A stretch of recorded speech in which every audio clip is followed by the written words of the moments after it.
Hello friends, स्वागत करुच्ची आज एक नुआ मिनी ब्लॉग को। व्यस्तता हेतु किछ दिन हम आमर ब्लॉग आसपार नथिला, तो चलतु आज ब्लॉग को स्टार्ट करवा।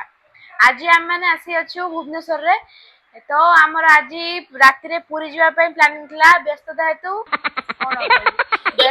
आम आज जाई पारनु, तो काली सकाळु आम समस्त पूरी बाहरबु। देखंतु एठी मोर बाबा बसचंती, एठी हमर जियो बसची।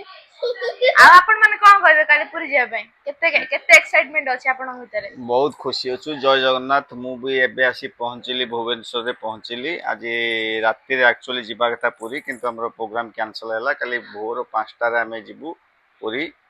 आ प्रभुंकर डकरा आछि। अच्छा तू जिबु कोन पई जिबु?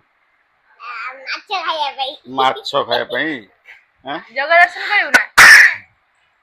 कोन पई जिबु? अच्छा कोन खाइबु कहलु? ऑक्टोपस खाइबु ना बाघ खाइबु? ना कुंभीर खाइबु? हैं कुंभीर खाइबु ना? अच्छा ये जटधर फूल लगे जीवु हला। आपण माने भी आसंतु जगह दर्शन करिबा, कारण तार जदि आपण ऊपर आशीर्वाद नथिबा आपण भी केबे जाई परिबेनी। केने मु गला वर्ष जाईथिली, पुणी एबे हेई माने जगार डकरा आसला बोली जीवा पई पड़ला। सबू सही तारी इच्छा। जय जगन्नाथ।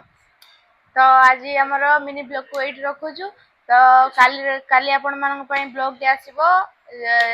एटू बाहर बाठार आरंभ करी पुरी रे जा जा भी किछ करिवो, आपण मानक ब्लॉग माध्यम रे जणेबो। बहुत जय जगन्नाथ।